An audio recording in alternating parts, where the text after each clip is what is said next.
When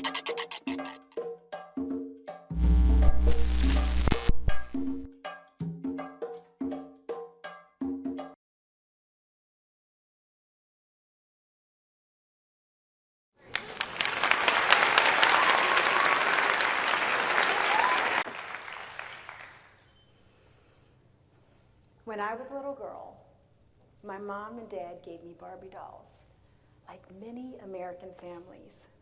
And then, as a teenager, my dad tried to teach me how to cook. It was all an attempt to prepare me for womanhood, from playing with dolls to life-size easy bake ovens. My parents believed it was essential to instill norms. Norms that would build the foundation of an ideal lifestyle, one that created success, the American dream.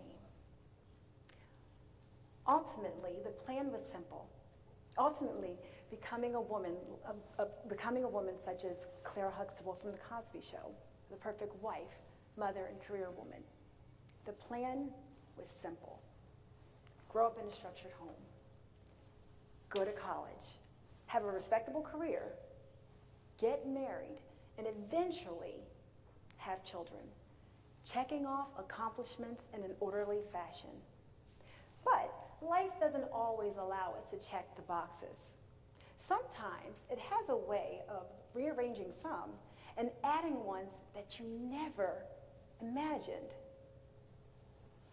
What if you don't have a baby, but you have a great career? Or you have a career, but physically cannot conceive a baby? What if you have a baby by default, but you realize you hate everything about being a parent? Let's face it, some things are well within our control, but others, such as your dreams and your aspirations, are sometimes out of reach. Well, as luck would have it, one day I inadvertently slipped on society's expectations and I fell in love. After graduating college, I got married. All of a sudden, I became Barbie with my kin, desiring to be the perfect wife, mother, and career woman. But I learned right away that life doesn't always happen the way that I thought that they would go. I thought it would be simple. All I had to do was get married, have a child, have a career. Simple. But that's not what happened. Time after time, try after try, miscarriage after miscarriage, and still no baby. I even had a relative say to me, not knowing that I could not have a baby, "What's wrong with you? Don't you want to be a mother?" As if my inability to get to motherhood quickly was something within my control. Meanwhile, my husband at that time was not held to the same scrutiny. It was almost as if life went perfect for him, but offered no mercy for me and my inability to move at the pace I was supposed to move.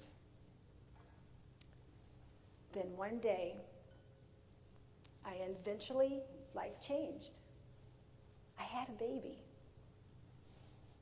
but he died prematurely. I was devastated. A week after leaving the hospital, I saw a therapist. But I was told, even though it was an emergency for me, that no one could help me because there was a waiting list. Well, eventually, 6 months after receiving therapy for depression, I was able to take in what I needed to get. And then I decided no woman should ever be told that her mental health has to be on a waiting list. So what did I do? I went back to school, and I trained to be a therapist so I can help women just like me. Next thing you know, I put everything in my practice. I helped woman after woman who was suffering with postpartum depression.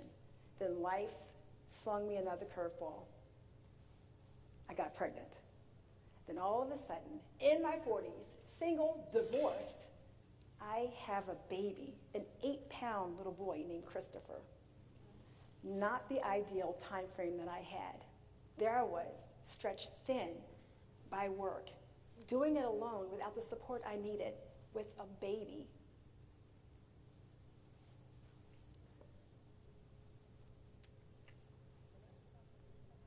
When I was about to leave the hospital, a nurse handed me a bunch of brochures, and she said, "You got this.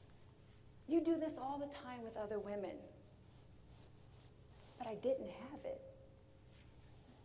I was struggling, and I didn't even feel comfortable saying to her, I didn't have it, because from what she was saying, I was supposed to. I put everything I could into my work, but let's face it, therapists, mental health professionals, clinicians, we are supposed to have it together. We're supposed to have the answers. We are the standard. But what happens when a therapist doesn't have it together? I was afraid to say that I was suffering with postpartum depression. I was afraid that my clients would no longer have trust in my ability to be a clinician. I was also afraid of what others might think if I told them that I was experiencing postpartum depression. Needless to say, a week after that delivery, I went back to the OBGYN, and he then later told me what I knew. I had postpartum depression. I wasn't bonding. I wasn't smiling. I wanted nothing to do with my baby. And the thoughts, the intrusive thoughts, they just kept coming and coming and coming. Maternity leave was supposed to slip right by me, with me begging and pleading to stay home longer so I can snuggle with my baby. Honestly, I could not wait to count down the days to return to work. I used work as respite. I just wanted to get away.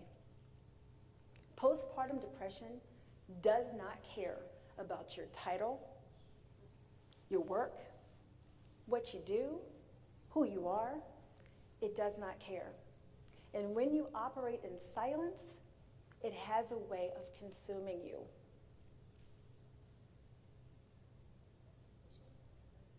My suspicions were confirmed when I finally was diagnosed with postpartum depression. It was definitely a challenge for me.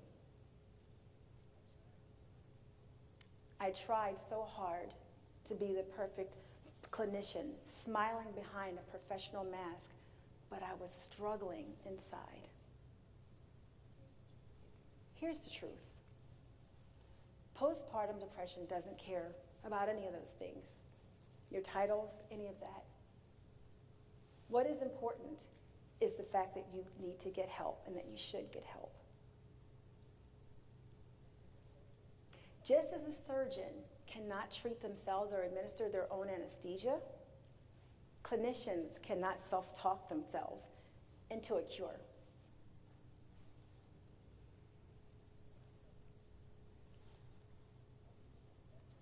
So what we need is not being judgmental, but what we need is have grace, space, and a place for us to heal. Having this diagnosis doesn't mean that as a clinician that you are deficient or that you are not a great clinician. What it means is that you are human.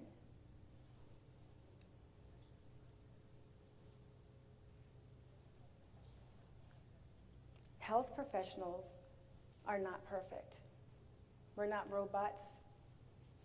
We're not machines. We don't always have it together. Globally, 10 to 20% of women will struggle with postpartum depression. And out of that, 50%, up to 50% of women will not even be diagnosed. And yet, many women, 70% of women, make up the global workforce. And despite treatment or where you live, Most women will still suffer with postpartum depression, meaning that most clinicians will also struggle with postpartum depression because guess what? We are not immune.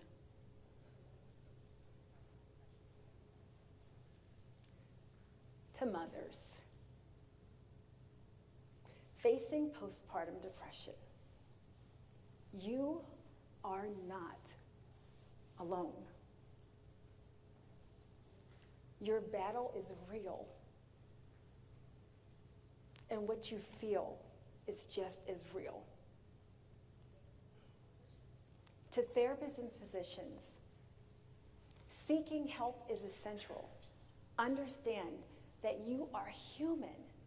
And sometimes the best thing that we can do is step from behind the role and say, me too. To everyone else, let's make space and grace for women who are struggling with postpartum depression. Individually, we are puzzle pieces, but together, if we work collectively, we can tell a powerful story and help women just like me who struggle with postpartum depression. When I was a little girl, my mom and dad gave me Barbie dolls, easy bake ovens, and a checklist for life. College, marriage, career, children, the American dream. But that checklist fell short for me. It was under postpartum depression, anxiety, loss, grief. What we need now is for those to be human towards us and show us humanity. Because humanity is where the real healing lies. Thank you.